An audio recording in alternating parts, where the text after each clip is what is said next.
اور کہا جاتا ہے کہ ہر 10 سال بعد ہندوستان کی سیاسی صورتحال کا تجزیہ کیا جائے گا اور پھر اس کے مطابق آئینی اور سیاسی اصلاحات نافذ کی جائیں گی۔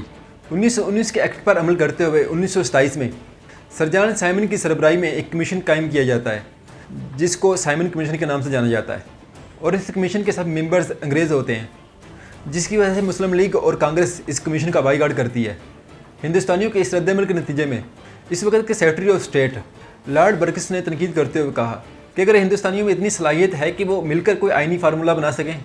اس چیلنج کے نتیجے میں 1928 میں آل انڈیا کانفرنس بلائی جاتی ہے، اور اس کانفرنس میں موتی لال نہرو کی سربراہی میں ایک کمیٹی بنائی جاتی ہے جس کو آئینی سفارشات مرتب کرنے کا کام ملتا ہے۔ 1929 میں یہ کمیٹی رپورٹ پیش کرتی ہے جس کو نہرو رپورٹ کے نام سے جانا جاتا ہے۔ اس رپورٹ کے مطابق ہندوستان کو سیلف گورننگ ڈومینین بنانے کی سفارش کی جاتی ہے، سیپریٹ الیکٹوریٹ کی بجائے مخلوط الیکشن کی سفارش کی جاتی ہے۔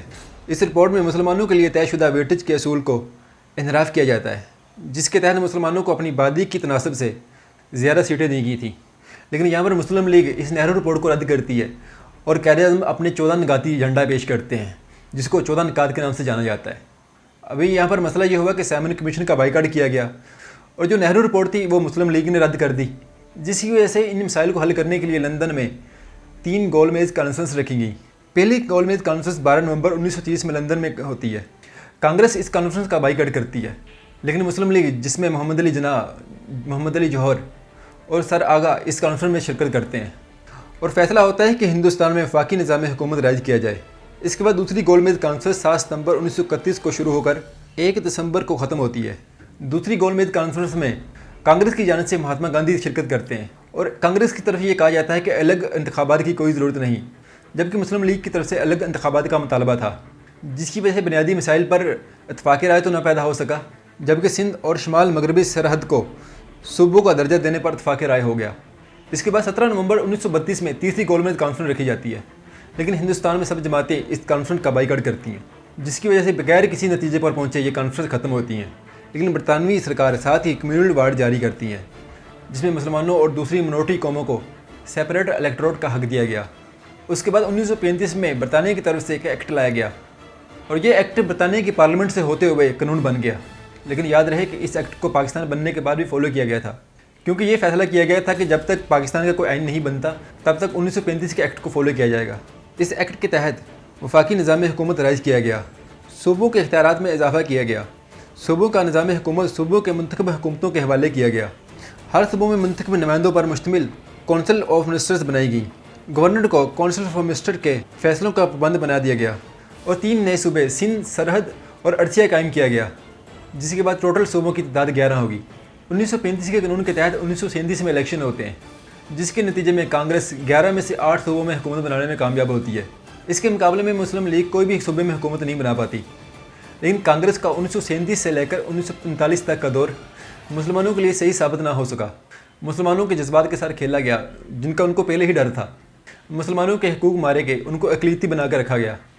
اس کے ساتھ ہی 1939 میں دوسری جنگ عظیم کا آغاز ہوتا ہے، اور ہندوستان کے وائسرے لارڈ لینتھگو نے جرمنی کے ساتھ برطانیہ کی جنگ میں ہندوستان کی شریکت کا اعلان کر دیا، لیکن کانگریس نے اس جنگ میں حصہ بننے کا انکار کر دیا اور مطالبہ رکھا کہ جنگ کے بعد ہندوستان کو آزاد کیا جائے، کہ ہندوستان اس وقت تک کسی بھی جنگ کا کوئی حصہ نہیں بنے گا، کہ جب تک برطانوی حکومت اس بات کا اعلان نہیں کرتی کہ جنگ کے بعد ہندوستان کو مکمل آزادی دی جائے گی، اور یہ وعدہ کیا کہ جنگ کے بعد ہندوستان کو ڈومینین ریاست کا درجہ دیا جائے گا۔ کانگریس نے انگریز کی یہ پیشکش کو رد کرتے ہوئے 1939 میں اپنے استعفے دے دیے اور بڑی تعداد میں پروٹیسٹ کرنے لگے۔ یورپ میں برطانیہ کو اس جنگ میں ناکامیاں دیکھنے کو مل رہی تھی۔ جرمنی نے ناروے، فرانس، بیلجیم اور ہائی لینڈ پر قبضہ کر لیا، جس کی وجہ سے برطانیہ کی پوزیشن اور کمزور ہوتی گئی، اور دوسری طرف جاپان ایشیا میں خطرناک ثابت ہونے لگ رہا تھا، جس کی وجہ سے برطانیہ اور چین نے برطانیہ پر دباؤ ڈالا کہ ہندوستان کے مسئلے کو حل کیا جائے، جس کی وجہ سے برطانوی حکومت تھوڑی نرم دکھائی دی۔ برطانیہ کی اس کمزوری کا فائدہ اٹھاتے ہوئے کانگریس نے برطانوی حکومت پر دباؤ ڈالنا شروع کر دیا اور بڑی تعداد میں پروٹیسٹ ہونے لگے۔ دوسری طرف 23 مارچ 1940 کو مسلم لیگ کا سالانہ اجلاس لاہور میں ہوتا ہے، جس میں بنگال کے وزیر اعلیٰ فضل الحق ایک قرارداد پیش کرتے ہیں، جس کو قرارداد لاہور یا قرارداد پاکستان کے نام سے جانا جاتا ہے۔ اس قرارداد کے مطابق وہ علاقے جو جغرافیائی طور پر آپس میں ملتے ہوں اور ان میں مسلمان زیادہ آباد ہوں، ان علاقوں کو یکجا کر کے ایک ایسی ریاست قائم کی جائے جو انتظامی اور سیاسی لحاظ سے مکمل طور پر آزاد ہوں اور خود مختار ہوں۔ اس قرارداد کے بعد مسلمانوں کی ایک نئی ذہن سازی ہوئی اور اس قرارداد کے اوپر کام ہونا شروع ہوا۔ 1941 میں جاپان مکمل طور پر اس جنگ میں شامل ہوتا ہے، جس کے بعد ہندوستان پر حملہ ہونے کے چانسز بڑھ گئے۔ برطانیہ یہ جانتا تھا کہ ہندوستان کی مدد کے بغیر اس جنگ کو نہیں جیتا جا سکتا، اس لیے برطانیہ نے ہندوستان کے مسائل کا آئینی تلاش حل کرنے کا آغاز کیا اور نتیجے میں مارچ 1942 کو سر اسٹیفورڈ کرپس کی سربراہی میں ایک وفد ہندوستان بھیجا، جو کہ کرپس مشن کے تجویز کے نام سے جانا جاتا ہے، جس کے مطابق جنگ کے بعد ہندوستان کو ڈومینین کی حیثیت سے خود مختاری دی جائے گی۔ جنگ کے بعد انتخابات کروا کر آئین ساز اسمبلی قائم کی جائے گی۔ ملک کا آئین وفاقی ہوگا، صوبوں کو اختیار ہوگا کہ وہ مل کر نیا وفاق بنا سکیں گے۔ ہندوستان کی سیاسی حالات دیکھتے ہوئے گاندھی جی نے 1942 میں الہ آباد میں ایک کانفرنس رکھی۔ کانگریس اجتماع سے خطاب کرتے ہوئے کہا کہ اگر ہندوستان کو جاپان سے خطرہ ہے تو وہ صرف برطانیہ کی وجہ سے ہے۔ اگر برطانیہ ہندوستان سے چلا جاتا ہے تو جاپان اور ہندوستان کی کوئی لڑائی نہیں، اور اگر برطانیہ ہندوستان سے چلا جائے تو یہ خطرہ ٹل سکتا ہے۔ گاندھی جی کے اس خطاب کے بعد ایک تحریک کا آغاز ہوتا ہے کہ ہندوستان چھوڑ دو، جس کے بعد ہندوستان میں بہت بڑے بڑے پروٹیسٹ دیکھنے کو ملتے ہیں اور قانون توڑے جاتے ہیں۔ اس کے بعد اگست 1945 میں دوسری جنگ عظیم کا اختتام ہوتا ہے۔ برطانیہ اور اس کے اتحادیوں کو فتح حاصل ہوتی ہے، لیکن جنگ کی تباہ کاریوں کی وجہ سے برطانیہ اتنا کمزور ہو چکا ہوتا ہے کہ وہ ہندوستان میں اپنا تسلط برقرار رکھنے میں کامیاب نہیں رہتا، اور برطانیہ کی طرف سے راستے ڈھونڈے جاتے ہیں ہندوستان چھوڑنے کے۔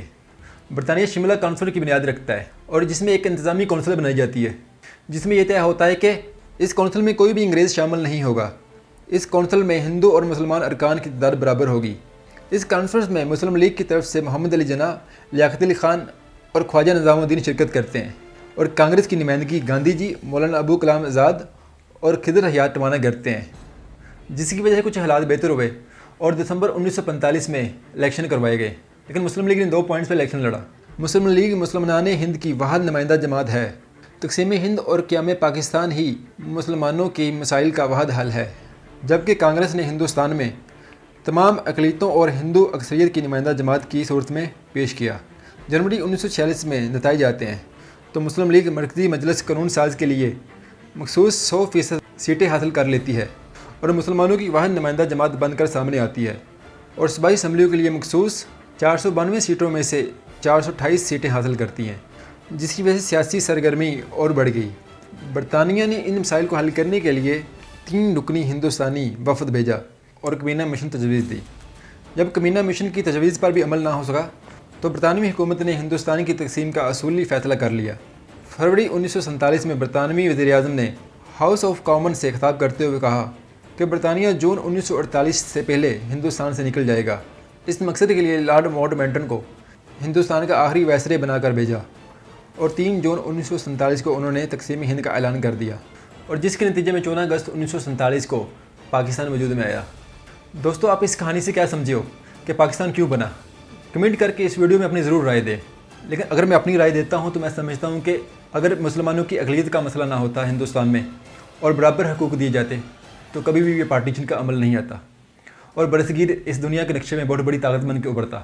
ویڈیو اچھی لگی تو لائک کریں، سبسکرائب کریں اور اپنی رائے کمنٹ میں ضرور دیجیے گا۔ اللہ حافظ۔